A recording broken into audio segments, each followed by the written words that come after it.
Welcome to Expedient Means with Lin Wei on TMRN Radio. Lin currently resides in China and is the founder and head teacher of Guizhen Philo-Cultural Society. He has extensive experience in Buddhist and Taoist meditation, Qigong, martial arts, and traditional Chinese medicine. To learn more about Lin, please visit his website at www.guizhenhui.net. Tonight, Lin will be discussing his ego, or should I say, the ego. You're Welcome, funny. Lin. Lego my ego. Lego my ego. So what's this thing we always hear about the ego? I mean, I think we all generally tend to like our ego. What's so bad about the ego? It's just like putting a veil of purple or any color over your eyes and making you believe the world is just that thing. Yeah, but purple's good. Purple's pretty. Purple's it's regal color. Sure. No, so, Mhm. I was just going to say, I mean, you know, you look at all these, basically every teaching I've ever come across seems to always point to one thing, to overcome the ego. I don't want to use the term kill the ego because I don't think that's the point. I think you have to accept the ego, but I think you have to kind of put some reins on it, so to speak.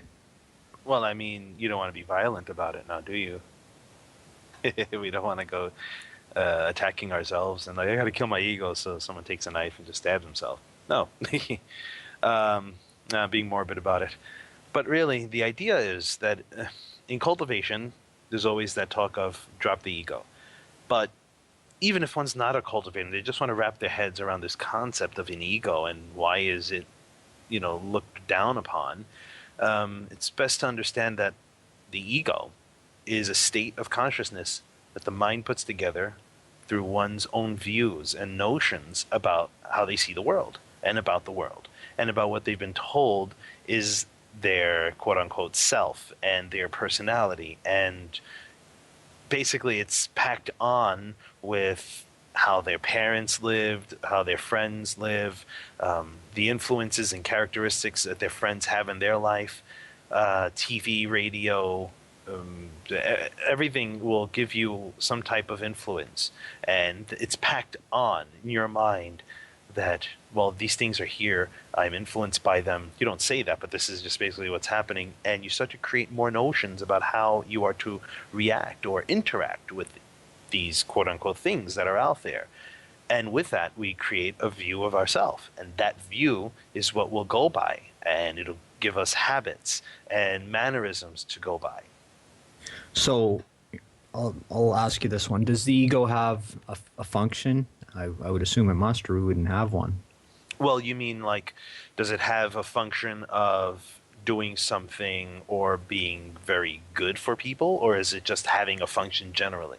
Well, I guess if you didn't have an ego, like, would you bother going to get something to eat? Would you just sit there and die? Like, I would assume the ego is some type of survival mechanism. The ego doesn't tell you you're hungry. The ego just gives you the notion that there is a self that must have some type of fulfillment, that there must be some type of a satisfaction given to something inside that states that there is someone who has to become special, has to be needed, has to be there, and has to have some type of sustenance. But the overall hunger in this aspect is the physical body's need for sustenance. But the I am hungry, give me my food, and you're not having any, now that is the view of separation, hence ego. Is there like a Chinese belief that the body is divided in, I think it's 4 parts, isn't it? Like the Han, Po, Shen. Where does ego fall? The different types of spirits in the body. The ego is the mind state of how it's seen, how those things are seen. Okay, so before I stated it's like a veil put over you and all you see is the world out of the colors of that veil, and that's just it. Just a very raw idea about what I'm talking about. In this sense, it's the outlook, the mannerism of how you're going to, well, how the you, just for the sake of saying, is going to have some type of reason in this world, some place in this world, some goal. So without the ego, like, I'm just trying to think of how you would react to things. Would you just be indifferent to things, or would you? No, indifference is also a state of the mind. It's also a notion. a mannerism of acting, um, stating, well, I don't need to pay any attention to this. So there is still a state being locked into, or a state being entertained when there is an indifference. So that's still not what's going to happen. If there is no ego, it's basically a state of realization that there is just everybody. This is an example about this. I don't exactly remember where this took place. Perhaps in Africa, someone did a study where they went there and had a whole bunch of kids have a competition who can run to the tree. There was a whole bunch of fruit around a tree or something. It says whoever gets to the tree first gets all the fruit. So all the kids grabbed their hands together and ran together. And the guy who ran this competition was like, "What the hell are you doing? One of you can get the fruit." He says, "But if one of us gets the fruit, then how are we all going to eat?" So the thing is, if we all go together, we're all first, and then we all can have the fruit. That is selflessness. Then they fought to the death. Just kidding. That's a nice story. I'm just kidding. I shouldn't. That's really funny. Okay, so let me ask you another question. You're one of the things you're always talking about, and you hear a lot in Buddhist terms, is false thinking. What is the relationship to the ego or between the ego and false thinking? Just knowing that there is this I need, I want, I must have, and without me getting, then things aren't going to be right. That is just false thinking. That is the home of ego.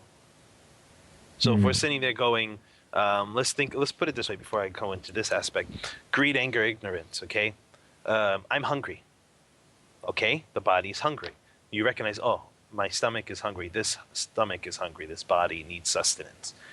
But then it's taking a while for you to get it, and your impatience runs out.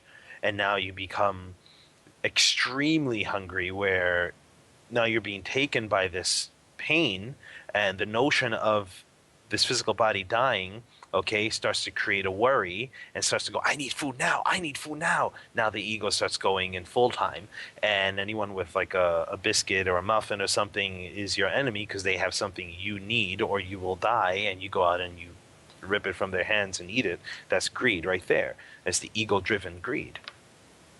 It has nothing to do with, oh, I'm just hungry, I need to eat something. You see, so the notion in this aspect, the momentum of that notion overrides the actual, well, not purposely overrides. I mean, it's just that one does not have the cultivation and realization that the ego is just a notion. So they get taken by this. It's like this. Ego is like this constant false thinking, okay, making one believe that they're like the center of everything, the center of all. They have to have some type of purpose, some type of goal, some type of thing that they are in control of, and everyone else is just either adding to their power or taking away from them. These notions begot from the idea of a self. That there is a me, and I am this great I am me, I have this. So someone says, what kind of person are you? And say, well, I'm this kind of person, or I'm like this type of person, whatever. No one can say exactly what they are. For me, when I was younger, I didn't understand this question. She would say, oh, so like, what kind of person are you? How are you? What kind of person are you planning to become? And I would sit there like, oh my God, if I don't know how to answer this, they could look at me like I'm stupid. I really have no clue what the hell they're talking about. It never occurred to me that how I should, answer this question that would make sense to somebody else. I never bothered to think this was a problem or this was something I should even question. So I would just throw these small little things out there. I'm a nice person, but I still wasn't well with that notion either. I didn't even understand the kind of state I was in. I just understood that this feeling about how this quote unquote I am to be is just didn't make sense to me.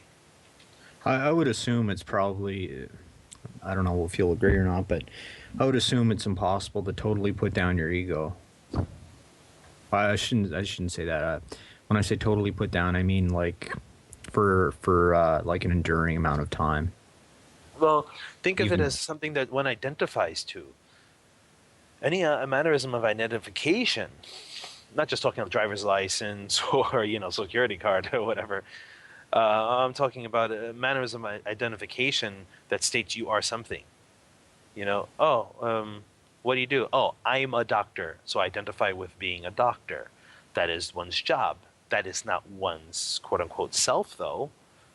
But one will be taken by the notion of being a doctor and be the doctor every moment and forget or not bother to look at something else, which is not a doctor. It's just a pair of clothes we wear, this identity we all hold.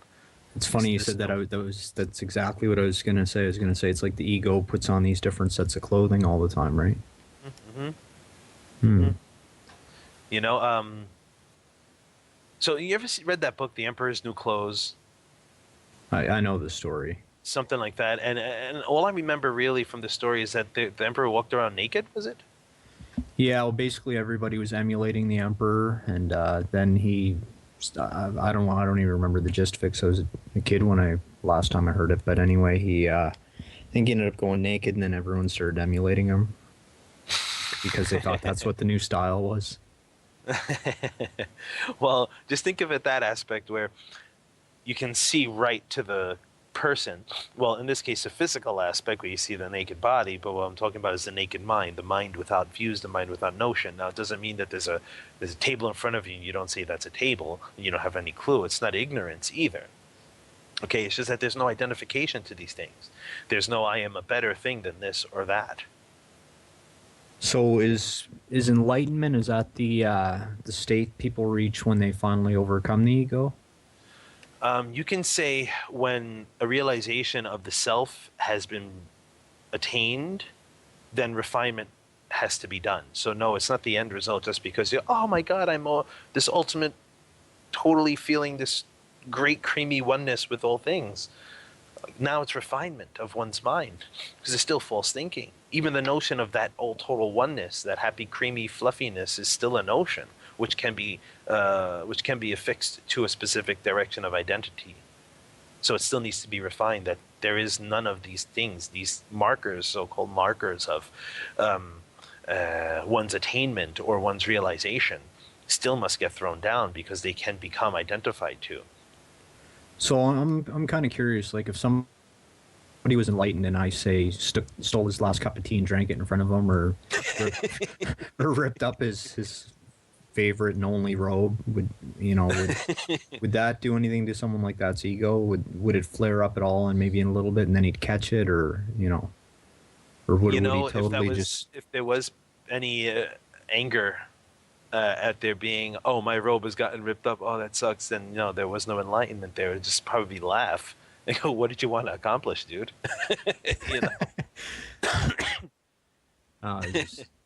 Maybe if I had some jerktonium added into my food. I was telling Lynn about SpongeBob, an episode my kids were telling me about where he slipped jerktonium into the food. Anyway, I digress.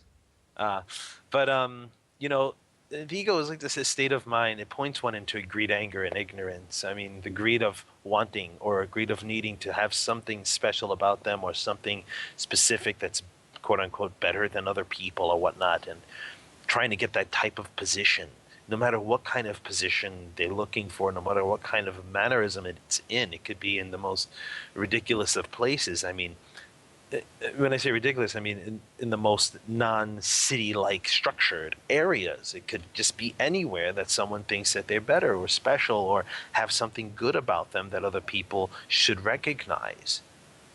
And then when they don't get it, they become angry and they try to forcefully get people to do things for them or do things with them, or as a way of recognizing that they're special or something. And then in that, it's all ignorance anyway, because they're still thinking that there is them and other people.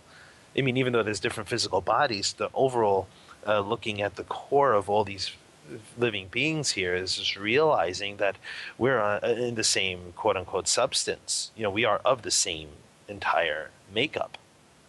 So I just utilize the different tools that are considered personality, but I don't hang on to them.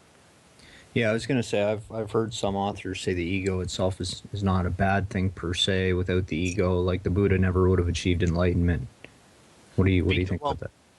okay, it doesn't mean you need to have this ego in order to attain enlightenment. It's just that because there was ignorance, because there was greed, because there was just a lapse in one specific mannerism of idea, one had to now break through or break or put down those things that brought them to this place or this state of confusion. Sort of like carrying the boat over to the other side of the shore and then letting it go right again.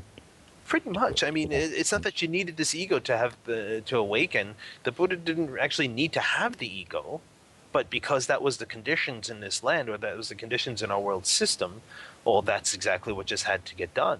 Doesn't mean it was totally necessary. That was just the conditions that arose. He used the ego as an expedient, you could say, right? Exactly. I mean, because before the Buddha even reached this world and was born, well, before the Shakyamuni Buddha was born into this world, he was already a Buddha. The whole entire existence of his many years as he was on this planet was to let us understand the process of attaining enlightenment from the very beginning to the very end. So he laid it out. So are we born with this ego, or do we create the ego as we go along? Good question. Now, this will have this can take us into past life and that kind of influence, but let's not go into that aspect. We're going to leave that aspect aside because it can become very trivial. It can be a million types of different things we can look at, but let's just talk about when one is born. What's the most strongest influence that they have? Their Craving. parents. I was going to say craving breast milk, but Well, sure, but that wanting for food, that wanting for sustenance, is not ego driven. That's body driven. That's hunger. Okay, but when they get maybe 8 months old, maybe a year old, and like they've tasted a little bit of candy, and then they want the candy, and then this thing goes on where they don't get the candy, so they cry. Okay, that's starting to feed into the "I want" idea because they couldn't get it. They get food at specific times, so they go, "Oh, I can always get food," but in between, they get a little candy or a little cookie here and there, and then when they want that cookie, like they want their food, when they have to have it, it becomes a problem. They start to go, "You're not giving me my cookie. You're not giving me my food, my candy." And if the response would have been, "What me are you talking about?"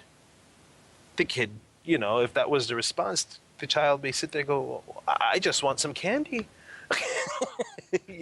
So he knows what his want is, but he doesn't realize what is this want coming from.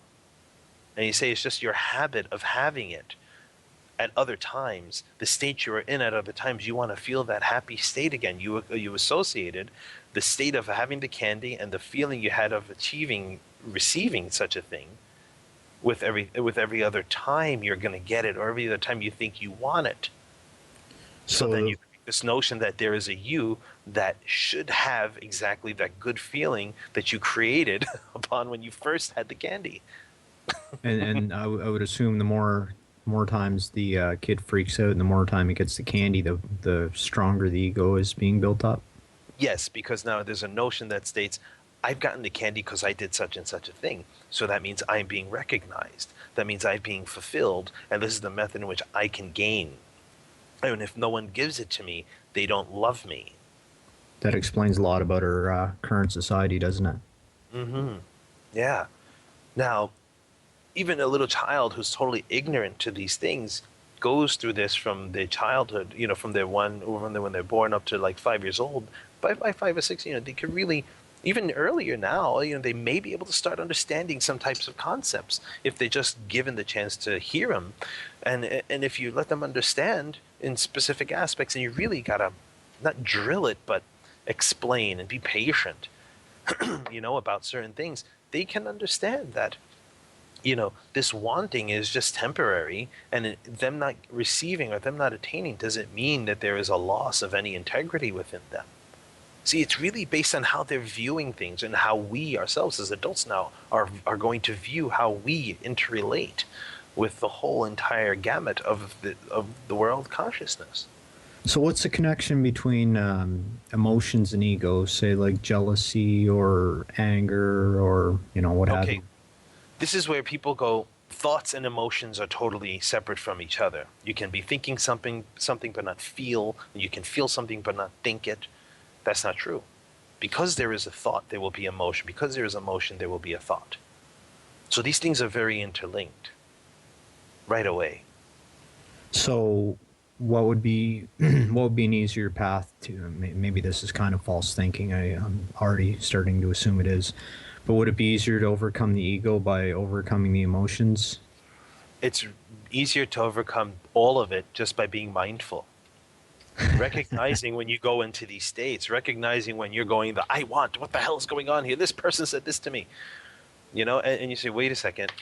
Okay, I don't have to ask the question of who is the me that they said this to. No, no, no. That gets into headaches and trivialness when people don't have the capacity to understand such a question. It's more of a I was just being this way. If I was on the receiving end of this specific thing, I would not be happy with that. How do I not be this way and get what I'm looking for in a way that does not offend or hurt other people, in turn making me feel upset? I don't want to feel upset if I can't get what I want because I don't like feeling upset. I just want to get what I want. So how do I get what I want without having the repercussions of emotions and all these psychotic thoughts of myself? That's how you break down these false views that we'll have. Yeah, I think a lot of the authors and actually my own experience has been when you're investigating your mind, don't be judgmental. Like if you catch yourself being angry, for me, it's just kind of like, oh look, I'm angry, and then don't judge yourself or be too hard on yourself. Just kind of acknowledge that the anger's there and kind of investigate why it's there. Oh, right, because the more you beat yourself up about it, the more you're feeding ego. You're not actually clearing the problem away. You're just making it more problematic. Exactly. Yeah. Just trying. It's like the I said before. The ego helps people think they're the center of the world, and to have the center of the world's attention, and that feeling is just like an amazing thing for them. It paints a picture of themselves, in their own mind, and they place emotion and belief into these ideas, and then they form around them this concept, that they would, prior to that moment that they're feeling this great effervescent feeling of superiority, they were daydreaming about these things about themselves.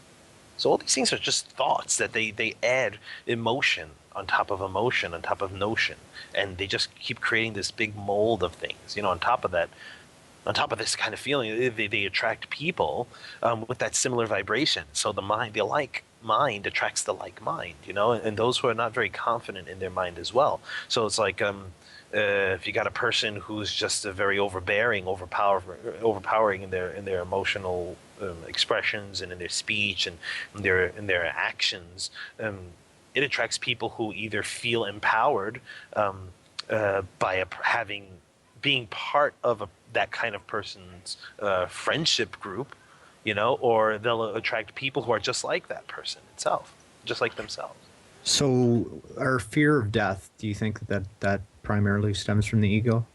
Yes, I don't believe at all that it stems from a not knowing what happens afterwards at all. I think that's just a good cop out to taking responsibility of one's own ignorance and false thinking.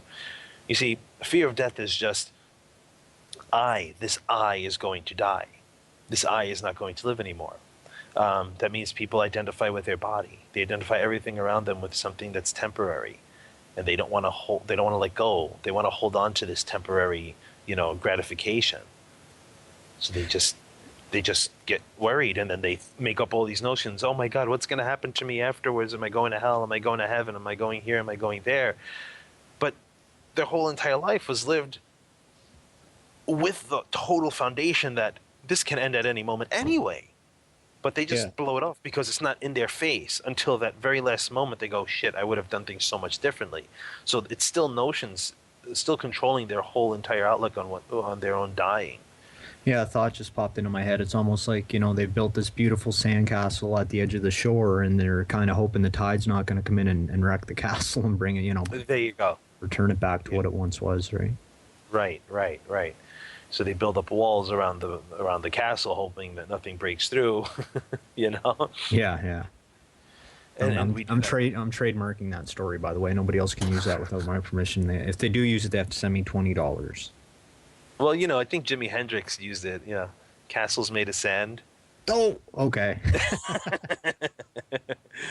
I wish I remember the lyrics though, because it was pretty You good. just bruised my ego. I guess I guess I am not as Dum-dums. smart as I thought I was. So okay, Well, one of the things I hear a lot about in terms of cultivation is and you hear it a lot in Chan or Zen practice. It'd be like, who is the I that is thinking this, right? That's one of the techniques. What's the goal of that? well, oh no, is this one of the secret things that have to be put out now? I'm No, it's just just kidding. one of my annoying curveballs. Just kidding. Well, the I in this whole entire idea, when you're investigating a huatou or koan, I guess people call it these days, right? Um, you're trying to find all of your notions about the self. You're trying to let them all come out. So it's fighting fire with fire. You're like, who is the I? What was this face before I was born? Who is the I reciting? Who is the I? What is the I investigating? Or whatnot along those lines. And you're looking inside, and it's not that you're looking for something, but the investigation allows you to observe all the notions, all the faces you made about this thing you call a you, this person, this notion you call an I, this personality, and you're going into all these faces, all these emotions, all these memories. Then you're finding, wait, that's not it, because there's something else over there. What's that one over there? Oh, wait, no, that's not it too. And you'll spend hours and hours investigating, looking, finding, and all of a sudden you're finding all these notions that are flying all over you that none of them make sense to you. None of them are you. And you'll realize that. And you It's may kind of, get to a... go ahead. I was just gonna say it's kind of like a dog chasing its own tail or a snake devouring its own tail, right? Okay, yeah, you're just going in circles, just defeating the purpose. You know, when you investigate the I, you're really not looking for. You're not looking to find this overall I, this great I being. You're looking to break away the attachments to the notions you created around this idea of an I, of the self. When you get to a point where you realize all your notions that were empowered by you were influenced by you were influencing your life by so many other people around you and their views and their habits and their mannerisms. So it's like this big knot that you're unraveling when you're investigating the huatou, when you're investigating the saying, and then when you finally unravel the knot and then you let go of the knot, you find out who you is. Who you is. You find out who you Who are. you be? Exactly. So okay, I'll throw another one at you. In Buddhism, they essentially say everybody or every being is a Buddha. They just don't realize it yet. Um, how does that tie in with the ego? Like, I'm assuming if the ego wasn't there, would we just automatically understand we're Buddhas and everything would be granted to us? I don't know. Perhaps we just have to see what views keep us there with the self, a personality, view of others, and lifespan. When you hold notions about the world and then a you, okay, these things cover you up. So sure, if the ego is not there, I'm pretty sure it would be a lot easier to see, but you still would probably have a lot more work to do, just to refine the false thinking mind. One of the things that just popped into my head too was, you know how you're talking to your parents and they say, well, in the olden days, everything wasn't just given to us. We had to work for it and, we had to do that. But if you look at our society today, everybody just wants to give their kids everything immediately.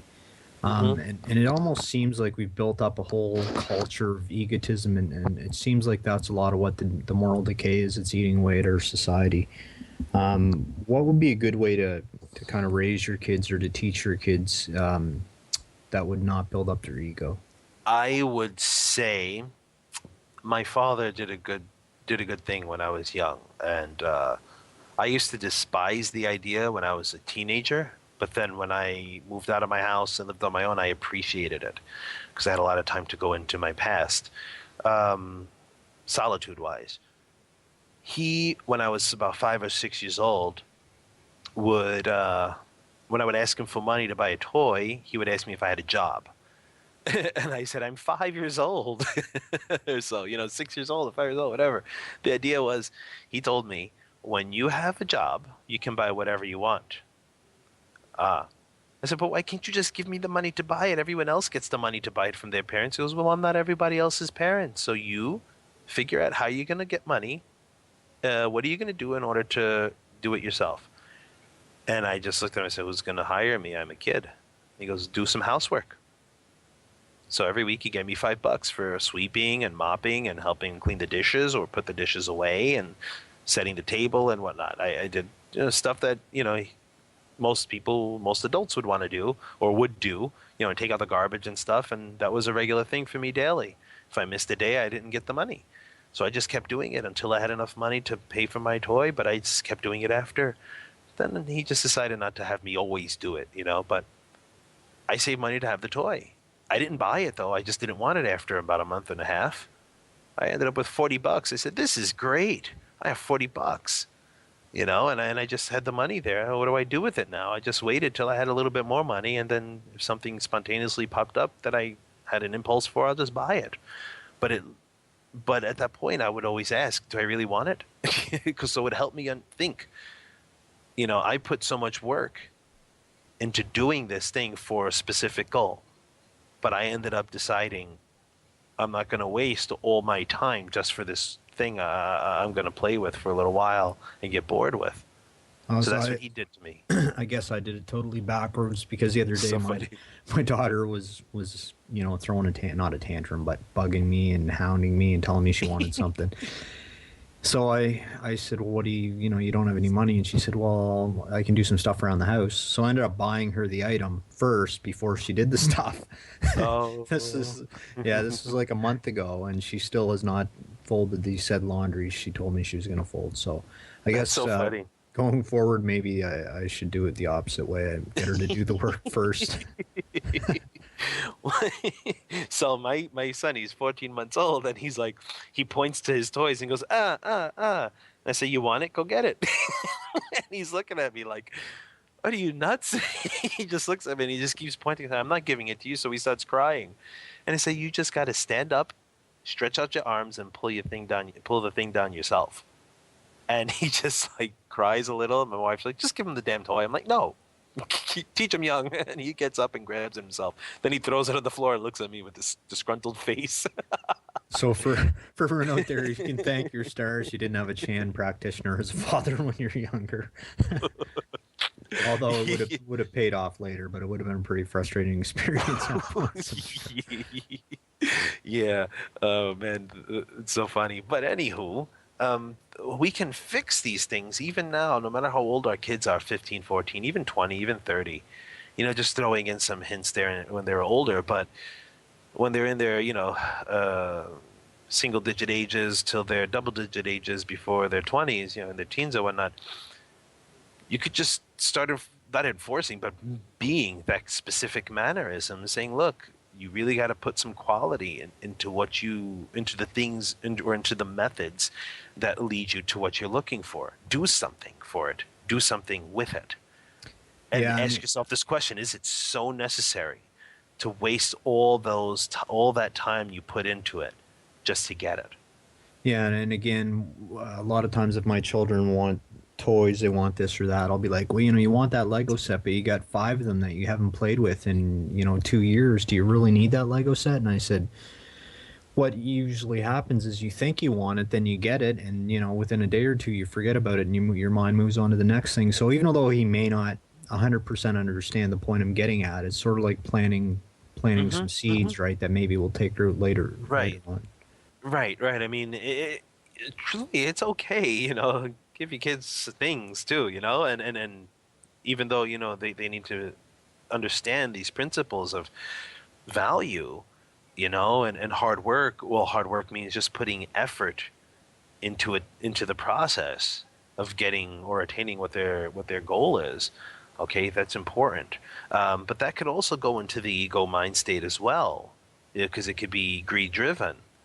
So giving children a certain amount of time span to really investigate their own mind and notions about what it is they're looking to attain would usually allow them to understand that what they're trying to attain may not be exactly what they need. Curveball. I've got a Uh, curveball for you.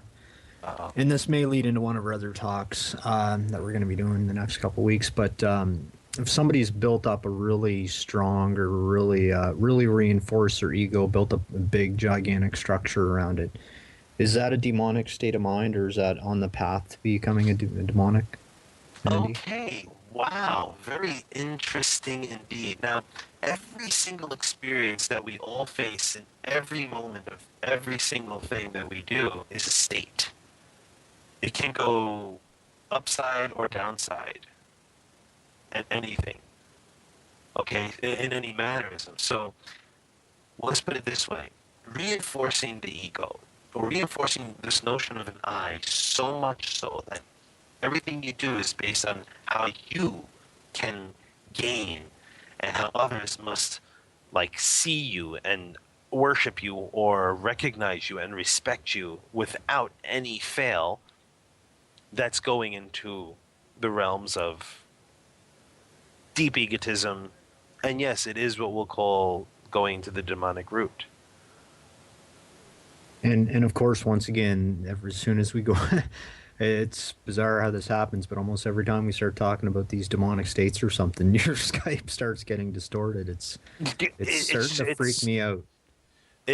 I'm telling you, things just don't want to be heard. It's Yeah. true. You look, a friend who listens to the show, she's in London. She wrote me an email, and I wrote her back.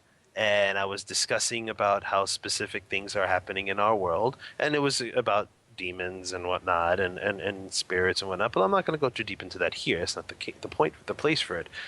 What the point is that every time we do talk about things like this, there's always some type of communication error because she had just sent me the email, and about 5 minutes later, I replied to her, and the message comes back that her email box is too full.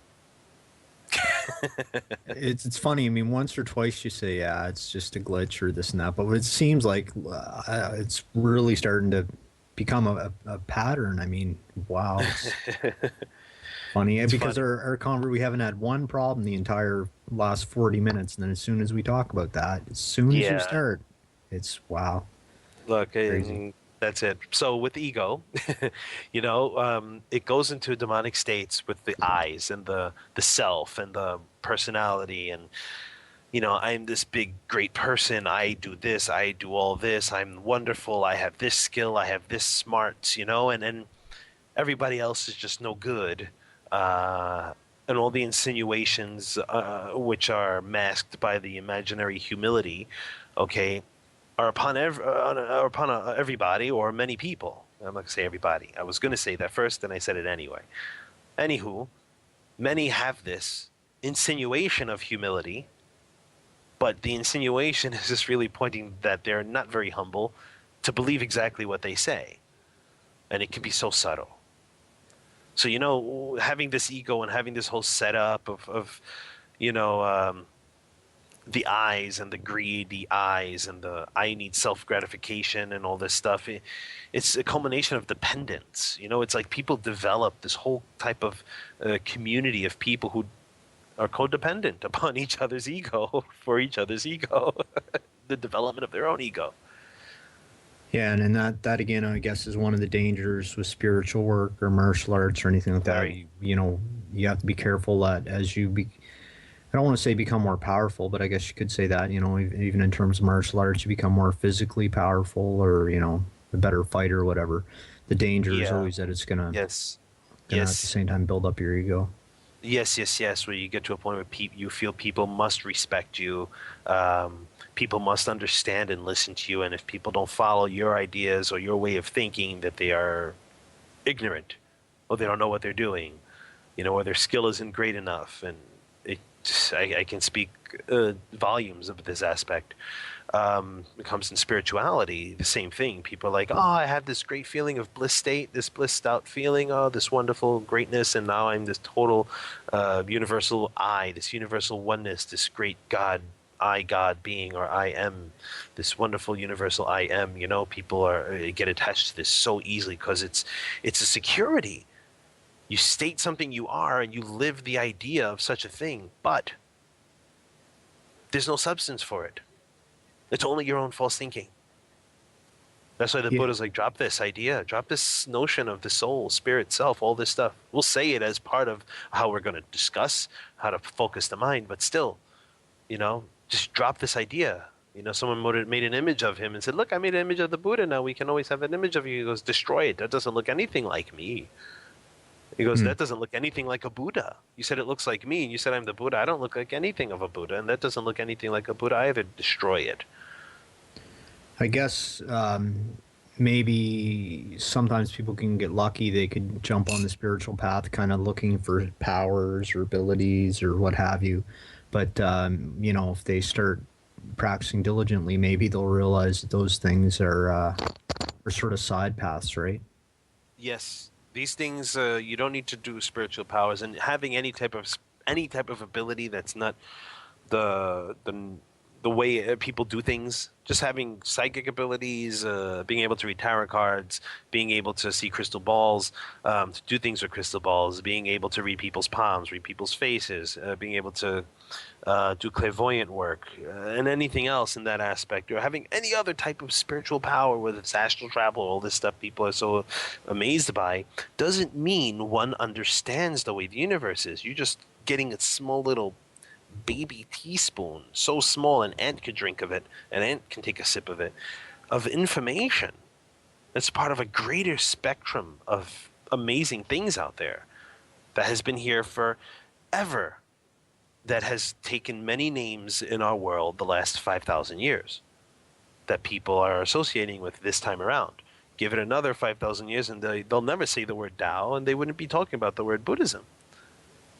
Yeah, it's funny because I would just I'll give a shout out to one of our forum members, Backenstein, but I was just chatting with him the other day, and I posted a link to another spiritual leader called Muji, and I said, the guy's got a couple hundred videos, and I think every one of them is all just different ways to say the same thing, and I'm starting to think our show's, pretty much the same thing. It's just a lot of different ways to give the same Yeah, message, right? expedient means is just millions of different methods that cater to people's conditions and capacities that point to the same thing. Right. All right, so I Okay, guess we're maybe pretty we good should. here. Yeah, do you want to give a couple practices or a couple, you know, things people can Well, try to put down their look, ego? yeah, when you just keep a habit of when you find yourself getting angry, when you find yourself wanting out of the normal feeling of want, where it becomes like an incessant greed, when you find yourself being emotional, when you find yourself being extremely happy, just try to remember one thing: stop breathing. Just for that time, just stop breathing for like a second or two, and let yourself just realize, why am I getting angry? And you'll find that you rationalize so much, you make so many notions about why it's okay, justified. But understand that the justification of any specific mannerism of being is just this false thinking mind saying it's okay when there is no okay and no okay. Okay? Okay. So just stop breathing. Stop everything and let the thinking stop for a moment. Stop breathing, stop thinking. And you'll really see. If you can do that, just change. Who said you have to have a reaction that's anger? Who said you have to have a reaction that's greedy? Who said you have to have this ignorant reaction? Who said you have to be in any specific state whatsoever? Why go out of your way just to do it because it's normal for everybody else? You don't have to, and you don't have to. Okay? Simple. Just why? If you don't have to get out of bed today, why are you getting out of bed? If you don't have to go out of your space of peace and comfort, why are you going to? Because someone cut you off in traffic? Someone spilled coffee on you? Maybe they're having a bad day too. So what? Someone cut you off in traffic. They cut you off. That was past. The present is that you are driving behind them. So what? You have to be first. Everyone's getting to their destination and they're all first. When everybody dies, they're all first at death. So it doesn't matter. That's what you have to realize. It doesn't matter. Someone gets you angry, look at the principle, drop your emotions. If you can see the conditions of what is going on, then your emotions don't have to be in play. And if your emotions don't have to be in play, you can realize that there is no need for a solution because there was not even a problem. You can understand the conditions of the situation you're in, and you can do things accordingly.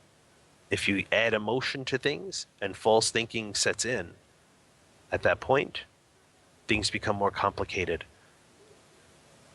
So what There you're we go. trying to say is castles made of sand fall into the Fall sea into the sea eventually. eventually. You're so funny. Yeah, I have my moments. That's a great song. So yes, All right. So let's call it a wrap, and thanks again for joining us, Lynn. Amitofo. Thank you. Thank you. And thank you, everybody, for listening to Expedient Means with Lynn Away on Time on Radio. Please be sure to join us next week as we discuss, or as Lynn discusses with me, I guess, the internal dialogue. And I'm going to quote Shunryu Suzuki. When somebody asked him, "How much ego do you need?" he replied simply, "Just enough so that you don't step in front of a bus." Thanks again. Thank you.